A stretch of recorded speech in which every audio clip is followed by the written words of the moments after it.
You kind of got to break the turn into three parts: entrance, middle, and exit.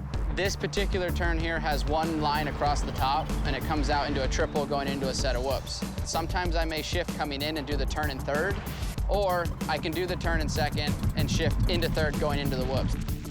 Jumping off of the triple before the entrance of the turn, as soon as you land, try to give it one last flip of the throttle to carry as much speed as you can. Once you get on the brakes, you don't want to be really abrupt. Ease onto the brakes and then let off the brakes. And that transition right there normally happens from brake to gas right in the middle of the turn. The earlier you are on the gas, the quicker your corner speed's going to be, which the faster you're going to go. Sometimes if the front wheel starts to climb, you can just ease the front brake on it and it'll turn it in and keep it from climbing. Also, you can drag the rear brake coming in. That'll help the bike take a set, or drag the rear brake through the turn, which sucks it down. The angle of the bike gets laid over. The faster you go, the more you have to lay it over. You don't want to be super aggressive with it and throwing it over here and throwing it over there. That wears you out.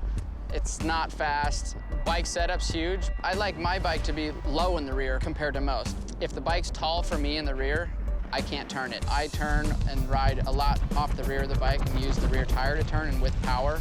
So like my forks, for most people, they don't go down enough, or they're not soft enough initially, because a lot of people use their front to turn. On the back side of what we were just talking about is a right-handed flat turn.